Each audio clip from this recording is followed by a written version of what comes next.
Hi ಎಲ್ಲ ಹೇಗಿದ್ದೀರಾ? I hope ಎಲ್ಲ ಚೆನ್ನಾಗಿದ್ದೀರಾ ಅಂದ್ಕೊಂಡಿದ್ದೀನಿ. ಆಫ್ಟರ್ ಲಾಂಗ್ ಟೈಮ್ ನಾನು ವಿಡಿಯೋ ಮಾಡ್ತಿದ್ದೀನಿ. ಸೊ ಈ ವಿಡಿಯೋ ಏನು ಅಂತ ತುಂಬ ಜನಕ್ಕೆ ಗೊತ್ತಿರುತ್ತೆ. ಹೌದು, ನಾವು ಮಂತ್ರಾಲಯಕ್ಕೆ ಹೋಗಿದ್ದು. ಸೊ ಫಸ್ಟ್ ಕೂದಲ ಕೊಟ್ಟಿದ್ದು. ಸೊ ಅಲ್ಲಿಂದಲೇ ಸ್ಟಾರ್ಟ್ ಮಾಡ್ತಿದ್ದೀನಿ. ನೈಟ್ ಇಲ್ಲಿಂದ ಬೆಂಗಳೂರಿಂದ ಹೋಗಿದ್ದು. ಅಲ್ಲಿಗೆ 4 ಗಂಟೆಗೆ ಹೋದ್ವಿ ಬೆಳಗಿನ ಜಾವ. ಸೊ ರೂಮ್ ಬುಕ್ ಮಾಡಿದ್ವಿ. ಅಲ್ಲಿ 6 ಗಂಟೆಗೆ ಮುಡಿ ಕೊಟ್ಬಿಟ್ಟು ಹೊಳೆಯಲ್ಲಿ ಸ್ನಾನ ಮಾಡಬೇಕು ಅಂತ ಹೇಳಿದರು ಅಲ್ಲಿ. ಬಟ್ ಹೊಳೆಯಲ್ಲಿ ನೀರು ಇರಲಿಲ್ಲ. ಹತ್ತತ್ರ 1 ಕಿಲೋಮೀಟ್ರ್ ಮುಂದೋಗಿ ಸ್ವಲ್ಪ ಚೆನ್ನಾಗಿರೋ ನೀರು ಹುಡುಕಿ ಜಸ್ಟ್ ಸಿಮ್ಸ್ಕೊಂಡು ಕರ್ಕೊಂಡು ಬಂದ್ವಿ. ಯಾಕಂದರೆ ಮುಳುಗ್ಸೋ ಥರ ಅಲ್ಲಿ ಇರಲಿಲ್ಲ, ಇಳಿಯೋ ಥರನೂ ಇರಲಿಲ್ಲ.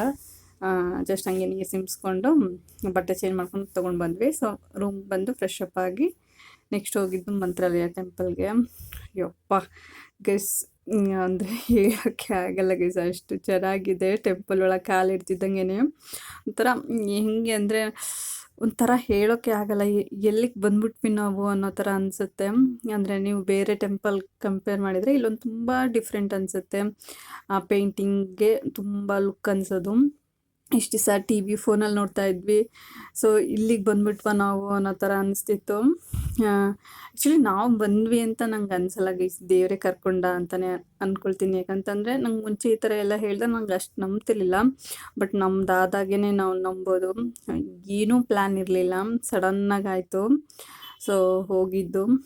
ಆಮೇಲೆ ಮುಡಿ ಕೊಡೋದು ಪ್ಲ್ಯಾನ್ ಇರಲಿಲ್ಲ. ಸೊ ಅದು ಲಾಸ್ಟ್ ಟೈಮಲ್ಲೇ ಆಯಿತು. ದೇವಸ್ಥಾನಕ್ಕೆ ಹೋಗೋ ಮುಂಚೆಲ್ಲಿ ತುಂಬ ಹಸುಗಳಿರುತ್ತೆ. ಅವು ಎಷ್ಟು ಸಾದ ಥರ ಇರುತ್ತೆ ಅಂತ ಅಂದರೆ, ನಾವೆಲ್ಲ ಹಸುಗಳು ನೋಡಿದ್ದೀವಿ. ಎಷ್ಟೇ ಸಾದ ಇದ್ದರೂ ಅಟ್ಲೀಸ್ಟ್ ಒಂದು ಸ್ವಲ್ಪ ತಲೆನಾದರೂ ಅಲ್ಲಾಡಿಸುತ್ತೆ. ಬಟ್ ಅಲ್ಲಿರೋ ಹಸುಗಳು ಮುಗ್ಧ ಅಂದರೆ ಮುಗ್ಧ. ಯಾರು ಎಷ್ಟೇ ಟಚ್ ಮಾಡಲಿ, ಪಕ್ಕಕ್ಕೆ ಕೂತ್ಕೊಳ್ಳಿ, ಏನೂ ಮಾಡಲ್ಲ. And thank you so much. ಎಷ್ಟು ಜನ ಕೇಳಿದ್ರಿ ಯಾಕೆ ವಿಡಿಯೋ ಹಾಕ್ತಿಲ್ಲ ಅಂತ. ನಾನು ಎಕ್ಸ್ಪೆಕ್ಟೇ ಮಾಡಿರಲಿಲ್ಲ. ನಾನು ಅಟ್ಲೀಸ್ಟ್ ನನ್ನ ವಿಡಿಯೋನೂ ಅವ್ರು ನೋಡಲ್ಲ ಅಂತ ಅಂದ್ಕೊಂಡಿರೋರೆಲ್ಲ ನನಗೆ ಕೇಳಿದ್ದಾರೆ ಮೆಸೇಜ್ ಮಾಡಿ.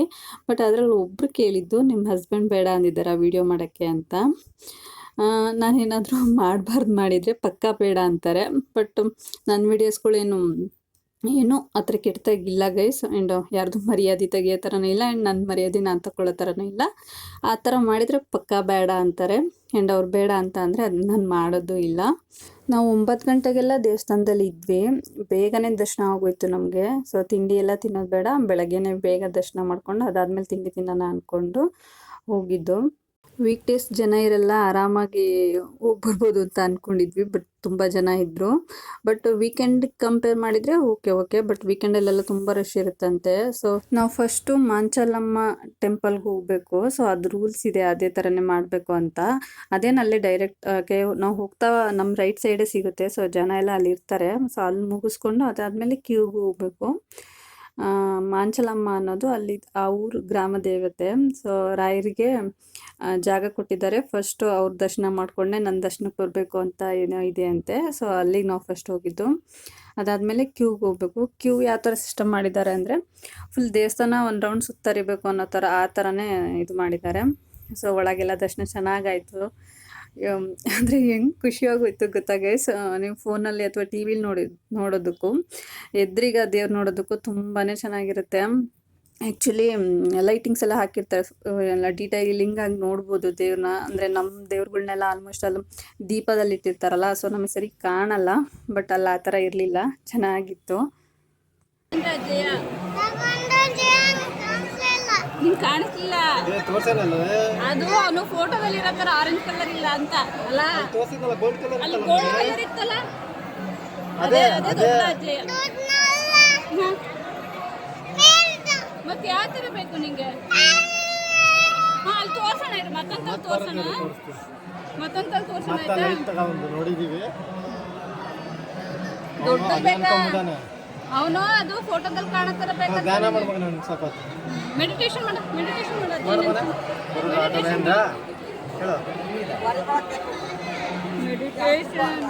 ಬಂಗಾರಿ. ಹೇರ್ ಎಲ್ಲೋದ್ರೆ ಮುನೆ ರಾಘವೇಂದ್ರ ಅಜ್ಜಯ್ಯ ಕೊಟ್ಟೆ ಬಂಗಾರಿ, రాఘవేంద్ర అజ్జయ్య కొట్టే హేర్నా. ఆలయంలో భక్తులకు భోజన ప్రసాదం ఉదయం 11 గంటల నుండి మధ్యాహ్నం 2 గంటల వరకు, రాత్రి 7:30 గంటల నుండి 9 గంటల వరకు అన్నదానం జరగను.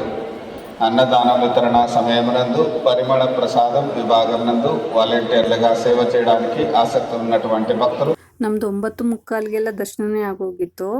ಆ್ಯಂಡ್ ತುಂಬ ಜನ ಮಂತ್ರಾಲಯ ಆಂಧ್ರ ಪ್ರದೇಶದಲ್ಲಿದೆ, ಭಾಷೆ ಬರಲ್ಲ ಆ ಥರ ಎಲ್ಲ ತುಂಬ ಯೋಚನೆ ಮಾಡ್ತಾರೆ. ಬಟ್ ಆ ಥರ ಇಲ್ಲ ಗೈಸ್. ಅಲ್ಲಿ ನಾನು ಅಬ್ಸರ್ವ್ ಮಾಡಿರೋ ಪ್ರಕಾರ ಬೇರೆ ಭಾಷೆಗಿಂತ ಕನ್ನಡ ಭಾಷೆನೇ ಜಾಸ್ತಿ ಮಾತಾಡೋದು. ಸೊ ನೀವು ಯಾವ ಲ್ಯಾಂಗ್ವೇಜಲ್ಲಿ ಮಾತಾಡ್ತೀರಾ ಅವರು ಆರಾಮಾಗಿ ಅದೇ ಲ್ಯಾಂಗ್ವೇಜಲ್ಲೇ ಮಾತಾಡ್ತಾರೆ. ನಮಗೆಲ್ಲಿ ಬೇರೆ ಭಾಷೆ ನಾವು ಯೂಸ್ ಮಾಡ್ತಾರೆ ಆಗಲೇ ಇಲ್ಲ, ಎಲ್ಲ ಕನ್ನಡ ಮಾತಾಡ್ತಾರೆ. ನೀವು ಎಲ್ಲಿ ಹೋದ್ರು ಆಟೋದವರಾಗಲಿ ಯಾರೇ ಆಗಲಿ ಎಲ್ಲರೂ ಕನ್ನಡ ಮಾತಾಡ್ತಾರೆ. ನಾವು ರೂಮ್ಗೆ ಹೋಗಿ ಮತ್ತೆ ರೆಸ್ಟ್ ಮಾಡಿ ಊಟಕ್ಕೆ ಬಂದ್ವಿ 1 ಗಂಟೆ ಅಷ್ಟೊತ್ತಿಗೆ. ಊಟ ಮುಗಿಸ್ಕೊಂಡು ಅಲ್ಲಿ ಆಟೋದಲ್ಲಿ ಸ್ವಲ್ಪ ಪ್ಲೇಸ್ಗಳನ್ನ ತೋರಿಸ್ತಾರೆ. ಪಂಚಮುಖಿ ಆಂಜನೇಯ, ಏಕಶಿಲಾ ಬೃಂದಾವನ ಆ ಥರ ಎಲ್ಲ ತೋರಿಸ್ತಾರೆ. ಸೊ ಒಬ್ರಿಗೆ 150 ಹೇಳ್ತಾರೆ. ನಮ್ಮದು ವೀಕ್ ಡೇಸ್ ಆಗಿರೋದ್ರಿಂದ ನಾವು ಬಾರ್ಗೇನಿಂಗ್ ಮಾಡಿ 100 ರೂಪಾಯಿಗೆ ಒಬ್ರಿಗೆ ಮಾಡಿದ್ವಿ. ಚೆನ್ನಾಗಿರುತ್ತೆ ಹೋಗಿ ಬರೋಕ್ಕೆ. ಆ್ಯಕ್ಚುಲಿ ನಮ್ಮ ಆಟೋದಲ್ಲೆಲ್ಲ ಗರ್ಲ್ಸೇ ಜಾಸ್ತಿ ಇದ್ದರು, ಬಾಯ್ಸ್ ಮಾತ್ರ ಇಬ್ಬರು ಇದ್ರು, ನನ್ನ ಹಸ್ಬೆಂಡ್ ಮತ್ತು ಮತ್ತೊಬ್ಬರು. ಸೊ ಅವ್ರು ಹೆಂಗಾಗಿದ್ರು ಅಂದರೆ ಒಂಥರ ಫ್ರೆಂಡ್ಸೇ ಆಗೋಗ್ಬಿಟ್ಟಿದ್ರು. ಒಬ್ಬರು 3 ಜನ ನಮ್ಮ ಬೆಂಗಳೂರವರೇ, ನಮ್ಮ ಏರಿಯಾದವರೇ ಆಗಿದ್ದರು. ಮತ್ತು ಇನ್ನಿಬ್ಬರು ಮೈಸೂರವರಾಗಿದ್ದರು. ಆದರೆ ನಾವು ಉಳ್ಕೊಂಡಿರೋ ಲಾಡ್ಜಲ್ಲೇ ಉಳ್ಕೊಂಡಿದ್ರು. ಎಂಥ ಕೋಇನ್ಸಿಡೆಂಟ್ ಅಲ್ಲ ಅನಿಸಿತ್ತು. ಫುಲ್ ಒಂಥರ ಫ್ರೆಂಡ್ಸ್ ಥರನೇ ಆಗೋಗಿದ್ರು. ಚೆನ್ನಾಗಿರುತ್ತೆ ಅಲ್ಲೇ ಹೋಗಿ ಬರೋದು. ನನಗೆ ಪರ್ಸ್ನಲಿ ಏಕಶಿಲಾ ಬೃಂದಾವನ ತುಂಬ ಇಷ್ಟ ಆಗೋಯ್ತು ಗೈಸ್. ಇಲ್ಲಿ ಪಕ್ಕಕ್ಕೆ ನದಿ ಹೋಗುತ್ತೆ, ಬಟ್ ನದಿಲೇನು ನೀರಿಲ್ಲ. ನೀರು ಹೋಗೋ ಟೈಮಲ್ಲೆಲ್ಲ ಬಂದರೆ ಭಾಳ ಚೆನ್ನಾಗಿರುತ್ತೆ ಅನ್ನಿಸ್ತು. ಇಲ್ಲೊಂದು ಸ್ವಲ್ಪ ಕುತ್ಕೊಳ್ಬೋದು, ಒಂಥರ ನೆಮ್ಮದಿ ಏನೋ ಫೀಲ್ ಇಲ್ಲಿ ಬಂತು ಏಕಶಿಲಾ ಬೃಂದಾವನದಲ್ಲಿ. ಸೊ ಮಂತ್ರಾಲಯಕ್ಕೆ ಹೋದರೆ ಇಲ್ಲಿ ಹೋಗಿ ಬನ್ನಿ ಅಂತ ನಾನು ರೆಕಮೆಂಡ್ ಮಾಡ್ತೀನಿ. ಸೊ ಇಲ್ಲಿಂದ ಅಪ್ಪಣ್ಣಾಚಾರ್ಯರ ಮನೆ ಅಂತ ಹೋಗಿದ್ದು. ಸೊ ಅಲ್ಲಿ ರಾಘವೇಂದ್ರ ಸ್ವಾಮಿಗಳು ಇದ್ದರು 13 ವರ್ಷ, ಅದೆಲ್ಲ ಇದೆ ಅಲ್ಲಿ. ಅದು ಚೆನ್ನಾಗಿದೆ. ಅಪ್ಪಣ್ಣಾಚಾರ್ಯರು ಯಾರು ಅಂತ ಅಂದರೆ ನಾವು ಶ್ಲೋಕ ಹೇಳ್ತೀವಲ್ಲ, ರಾಘವೇಂದ್ರ ಪೂಜಾಯ ರಾಘವೇಂದ್ರ, ಆ ಶ್ಲೋಕ ಬರೆದಿರೋರು ಅವರು. ರಾಘವೇಂದ್ರ ಸ್ವಾಮಿಯವರ ಶಿಷ್ಯರವರು ಅಂತ ಹೇಳ್ತಾರೆ. ಅದು ಚೆನ್ನಾಗಿತ್ತು. ಫುಲ್ ಅಂದರೆ ಫುಲ್ ಸುಸ್ತಾಗ್ಬಿಟ್ಟಿತ್ತು. ಆ್ಯಕ್ಚುಲಿ ಏನಾಗಿತ್ತು ಅಂದರೆ ನಾವು ಈ ಕಡೆಯಿಂದ ಯಶವಂತಪುರ ಟ್ರೈನ್ ಬುಕ್ ಮಾಡಿದ್ದು 1 ಮಂತ್ ಮುಂಚೆನೇ ಬುಕ್ ಮಾಡಿದ್ದು ಗೈಸ್. ಬಟ್ ಏನಾಗುತ್ತೆ ಅಂತ ಅಂದರೆ ಅಲ್ಲಿ ರಾಯಚೂರ್ಗೆ ಹೋಗೋ ಟ್ರೈನ್ ಅದು. ಸೊ ನಾವು ಸ್ಲೀಪರ್ ಆದ್ರೂ ಜನರಲ್ ಥರನೇ ಇರುತ್ತೆ. ಎಲ್ಲ ತುಂಬ್ಕೊಬಿಟ್ಟಿದ್ರು ಜನ. ನಮ್ಗೆ ಒಂಥರ ಟೆನ್ಷನ್ ಆಗ್ಬಿಡ್ತು. ಅಂದರೆ ಸ್ಲೀಪರ್ ಕೋಚ್ ಹೋಗಿ ಜನರಲ್ ಕೋಚ್ ಆಗಿಬಿಟ್ಟಿದೆಯಲ್ಲ ಅಂತ. ನಾವು ಒಂದು ಸ್ವಲ್ಪ ಕೂಡ ಮಲಗಿರಲಿಲ್ಲ. ನಾನು 1 ಅವರ್ ಏನೋ ಮಲಗಿದ್ದೆ. ನನ್ನ ಹಸ್ಬೆಂಡ್ ಅಂತೂ ಕಣ್ಣೇ ಮುಚ್ಚಲಿಲ್ಲ. ಯಾಕಂತಂದರೆ ಒಂಥರ ಸೆಕ್ಯೂರಿಟಿ ಇರಲ್ಲ, ಭಯ ಆಗ್ತಿರುತ್ತೆ. ಪಕ್ಕನೇ ಜನ. ಆ್ಯಕ್ಚುಲಿ ನಾವು ವಾಶ್ರೂಮ್ಗೆ ಸಹ ಹೋಗೋಕ್ಕಾಗ್ತಿರ್ಲಿಲ್ಲ, ಅಷ್ಟು ಜನ ತುಂಬ್ಕೊಂಡಿದ್ರು. ಗಂಡು ಮಕ್ಕಳೆಲ್ಲ ವಾಶ್ರೂಮ್ ಸೈಡೇ ಇರ್ತಾರೆ. ಹಿಂಗಾಗ್ಬಿಡ್ತು ಅಂದರೆ ತಕ್ಷಣ ಮಲಗಲಿಲ್ಲ, ನಾವು ಮಲಗಲಿಲ್ಲ. ನನ್ನ ಹಸ್ಬೆಂಡ್ ಅಂತೂ ಕಣ್ಣೇ ಮುಚ್ಚಲಿಲ್ಲ. ಸೊ ನಾವು ಅದನ್ನೆಲ್ಲ ಮುಗಿಸ್ಕೊಂಡು ಸಂಜೆ ಮತ್ತೆ ಟೆಂಪಲ್ಗೆ ಹೋದ್ವಿ. ಇದರಲ್ಲಿ ಒಂಥರ ಚಾನ್ಸು ಗೈಸ್. ಸಂಜೆ ಏನಾದರೂ ಟೆಂಪಲ್ ನೋಡಿಬಿಟ್ರೆ ಕಳೆದೋಗ್ಬಿಡ್ತೀರಾ ನೀವು. ಯಾವುದೋ ಸ್ವರ್ಗಕ್ಕೆ ಬಂದಿದ್ದೀವಿ ಅನ್ನೋ ಫೀಲೇ ನಮಗಾಗೋದು. ಒಂಥರ ಎಲ್ಲ ಮರೆತು ಅಲ್ಲಿ ಸುಮ್ಮನೆ ಕೂತ್ಕೊಬಿಡ್ಬೇಕು ಅಂತ ಅನಿಸ್ಬಿಡುತ್ತೆ. ಅಷ್ಟು ಅಂದರೆ ಎಷ್ಟು ಚೆನ್ನಾಗಿತ್ತು ಗೈಸ್. ಯಾರೇ ಹೋದರೂ ಸಂಜೆ ಅಲ್ಲಿರೋ ಥರ ಪ್ಲ್ಯಾನ್ ಮಾಡಿ ಅಂತ ಅಂದರೆ ಅಟ್ಲೀಸ್ಟ್ ಒಂದು 8-9 ಗಂಟೆ ಮಟನಾದರೂ ಅಲ್ಲಿದ್ದು ಅದಾದಮೇಲೆ ಹೊರಡೋ ಥರ ಪ್ಲ್ಯಾನ್ ಮಾಡಿ. ನಮ್ಮದು 11:30 ಟ್ರೈನ್ ಇರೋದ್ರಿಂದ ನಾವು ಆರಾಮಾಗಿ ಅಲ್ಲೇ ಇದ್ದು ಊಟ ಎಲ್ಲ ಮುಗಿಸ್ಕೊಂಡು ಅದಾದಮೇಲೆ ಹೋಗಿದ್ದು. ತುಂಬ ಅಂದರೆ ತುಂಬಾ ಚೆನ್ನಾಗಿತ್ತು. ಸಂಜೆ 6:30 ಟೈಮಲ್ಲಿ ರಥೋತ್ಸವ ನಡೆಯುತ್ತೆ. 6:30ಇಂದ 7:30ವರೆಗೂ ಅಂತ ಅನಿಸುತ್ತೆ. ಚೆನ್ನಾಗಿರುತ್ತೆ ಗೈಸ್. ಅಲ್ಲಿ ಆ ಟೆಂಪಲ್ ಸುತ್ತರಿಯುತ್ತೆ. ಅಲ್ಲಿ ರಥೋತ್ಸವ ಅಂದರೆ ಆಚೆ ಬರಲ್ಲ, ಟೆಂಪಲ್ ಒಳಗೆ ಸುತ್ತರಿಯುತ್ತೆ. ಸಖತ್ ಜನ ಅದಕ್ಕೆ ಸೇರಿರ್ತಾರೆ ಆ್ಯಕ್ಚುಲಿ. ಯಾಕಂದರೆ ಹತ್ರನೇ ಇರುತ್ತೆ, ದೇವರು ಪಾಸ್ ಆಗ್ತಿರುತ್ತೆ. ನಮಗೆ ಲಾಸ್ಟ್ ಟೈಮಲ್ಲಿ ಸಿಕ್ಬಿಡ್ತು. ಅಯ್ಯೋ ಸಿಗಲ್ವೇನೋ ಅದನ್ನು ನೋಡೋಕ್ಕಾಗಲ್ವೇನೋ ಅಂತ ಅಂದ್ಕೊಂಡು ಹೋದ್ವಿ. ಬಟ್ ನಮಗೆ ಸಿಕ್ತು. ಅಂದರೆ ಲಾಸ್ಟ್ ಒಂದು ಸ್ವಲ್ಪ ಒಂದು 1/4 ಗಂಟೆ ಅಷ್ಟೊತ್ತಿಗೆ ಅಷ್ಟಿತ್ತು, ಅಷ್ಟರೊಳಗೆ ಸಿಕ್ತು. ತುಂಬ ಜನ ಅಲ್ಲಿ ಸೇರಿರ್ತಾರೆ. ಅದು ಚೆನ್ನಾಗಿರುತ್ತೆ. ಸೊ ಅದು ಮುಗ್ದಾದ್ಮೇಲೆ ನೈಟ್ ಊಟ ಇರುತ್ತೆ. ಸೊ ಅದನ್ನು ನೋಡಿಕೊಂಡು ನಾವು ನೆಕ್ಸ್ಟ್ ಊಟ ಮಾಡಿಕೊಂಡು ಹೊರಗೆ ಆಚೆ ಕುಂತ್ಬಿಟ್ಟಿದ್ವಿ. ತುಂಬ ಹೊತ್ತು ಕೂತ್ಕೊಂಡಿದ್ವಿ. ಅಂದರೆ ನೆಮ್ಮದಿ ಅನಿಸ್ತಿತ್ತು. ಮಾತಾಡ್ತಾ ಕತೆ ಹೇಳ್ತಾ ತಶುಗಂತೂ ಖುಷಿನೇ ಖುಷಿ. ಸಖತ್ ಎಂಜಾಯ್ ಮಾಡ್ದ. ಮತ್ತೆ ಕೇಳ್ತಿದ್ದಾನೆ ಯಾವಾಗ ಹೋಗೋದು ಅಂತ.